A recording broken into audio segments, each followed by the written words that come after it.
Assalamualaikum warahmatullahi wabarakatuh. Anak-anak ibu yang cantik, ganteng, ayo bangun. Bangun, kerjakan, dengarkan materinya. Ya, semoga kalian dalam kesehatan, keadaan kalian tetap sehat selalu. Ayo anak-anak, yang kemarin banyak yang menghilang di bab 1. Ayo, jangan menghilang. Ya, kerjakan, tetap semangat ya. Khususnya untuk 8384. Ayo, kerjain. Apalagi kemarin 83 hanya sedikit, tidak ada setengahnya. Malah sepertiga yang mengerjakannya. Ayo 83. Bangun 83, kerjakan tugasnya ya. Ayo, udah siap? Kita belajar.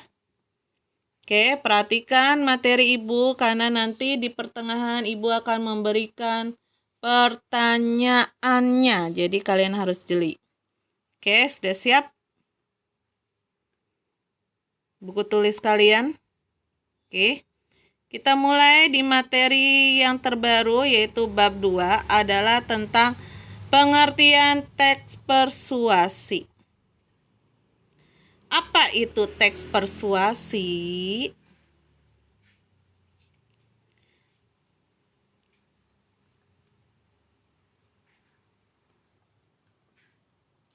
Teks persuasi merupakan sebuah teks yang bertujuan untuk mengajak, menyuruh, atau membujuk pembacanya melakukan sesuatu sesuai dengan apa yang disampaikan oleh penulis. Nah, jadi teks persuasi itu bertujuan untuk mengajak, menyuruh, atau membujuk kita sebagai pembacanya untuk melakukan sesuatu dengan apa yang disampaikan oleh penulis. Ya, miriplah dengan materi waktu kita semester 1 seperti iklan. Ya kan? Iklan, poster, slogan itu juga termasuk teks persuasi. Kenapa? Karena ada mengajak, menyuruh, membujuk.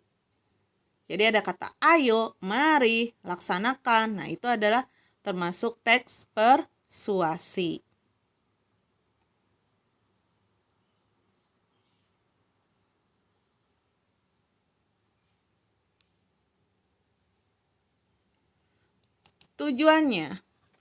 Tujuannya adalah untuk merayu, membujuk, dan mempengaruhi orang lain agar mengikuti apa yang diinginkan oleh penulis.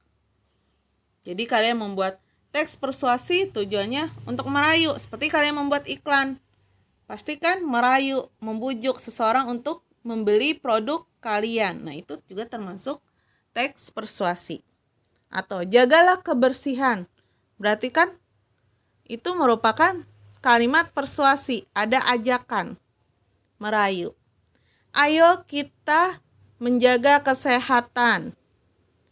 Nah, ayo kita gunakan masker bila keluar dari rumah.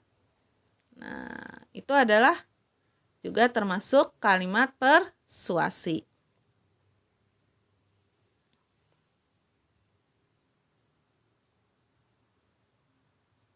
Ciri-ciri dari teks persuasi. 1. Disusun dengan kalimat-kalimat yang mengandung berisi fakta sehingga mempengaruhi isi kalimat yang bersifat mengajak ataupun membujuk pembaca. 2. Berisi makna yang bersifat mendorong dan mempengaruhi terhadap sesuatu hal kepada pembaca. 3. Bahasa yang digunakan dalam teks persuasi bersifat provokatif yang disampaikan dengan gaya bahasa yang menarik agar sanggup mendapat antusias pembaca. 4. Penjelasan yang disampaikan dikemas semenarik mungkin agar diterima dengan baik kepada pembaca.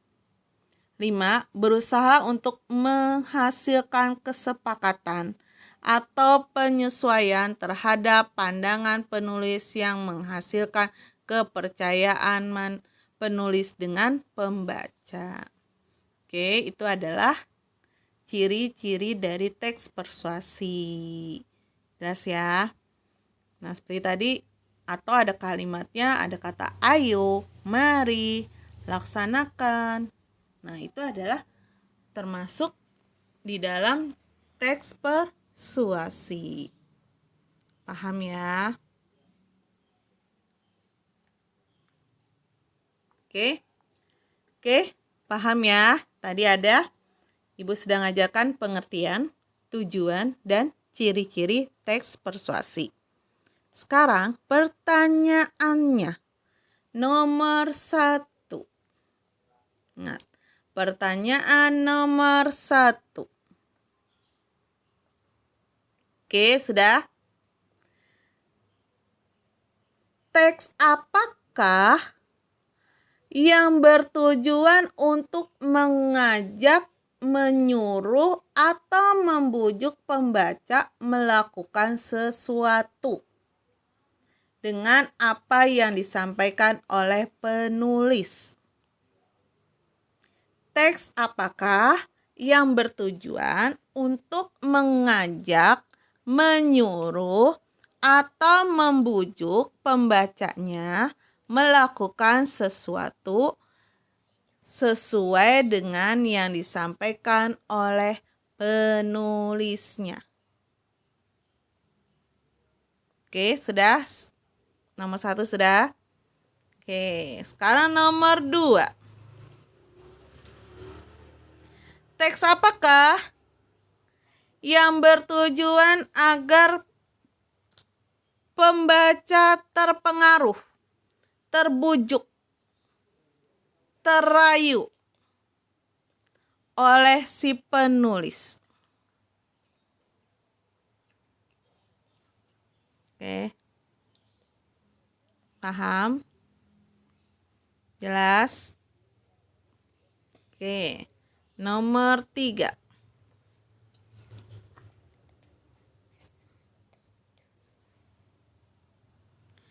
Berisi makna yang bersifat mendorong dan mempengaruhi terhadap sesuatu kepada pembaca. Berisi makna yang bersifat mendorong dan mempengaruhi terhadap sesuatu hal kepada pembaca. Nomor 3. Berisi makna yang bersifat mendorong dan mempengaruhi terhadap suatu hal kepada pembaca. Itu termasuk ke dalam bagian apa di teks persuasi? Pengertiannya, tujuannya, ciri-cirinya, atau jenisnya. Jelas ya? Oke. Sekarang kita masuk ke tahap berikutnya, yaitu jenis teks persuasi. Nah, jenis teks persuasi adalah 1. Politik. Adalah untuk mencapai tujuan politik.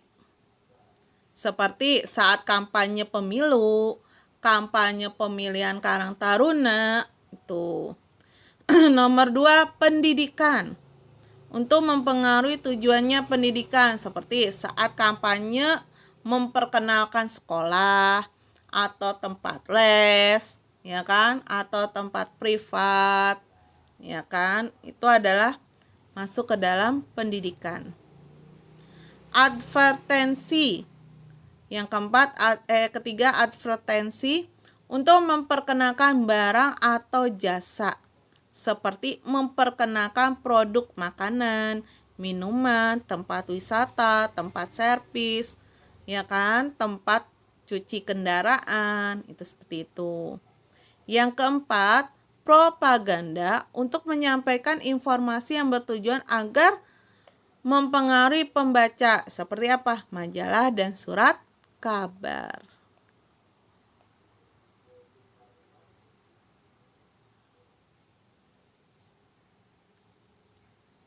sekarang bentuk dari teks persuasi. 1. Bentuknya pidato, yaitu seperti kampanye lisan atau promosi. Yang kedua, bentuk elektronik seperti di TV dan internet.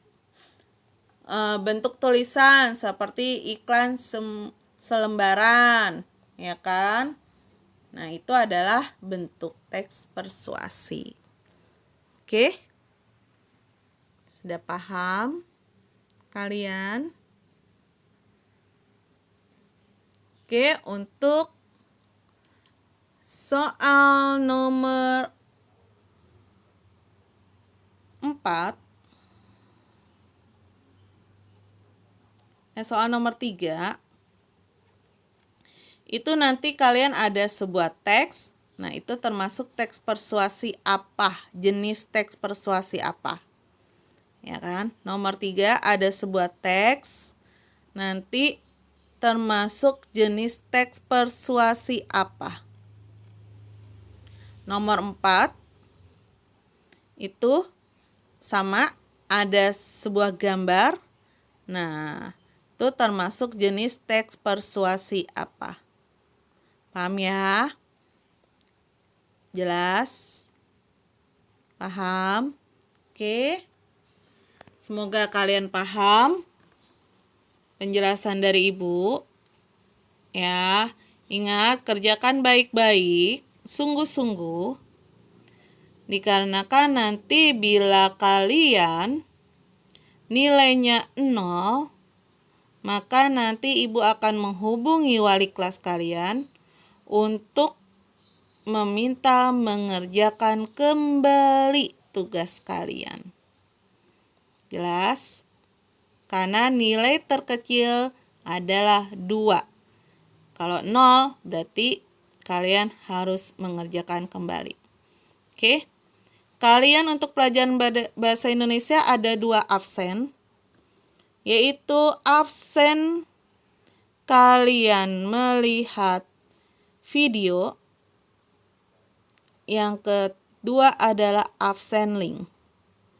Nah, absen melihat video, kalian memberikan nama kelas kalian di komentar. Ya, memberikan nama kelas di komentar. Jadi Ibu akan tahu siapa yang mendengarkan video, siapa yang tidak. Jadi untuk hari besok kalian ada 2 nilai. Oke, jelas, paham? Oke. Terima kasih. Wassalamualaikum warahmatullahi wabarakatuh.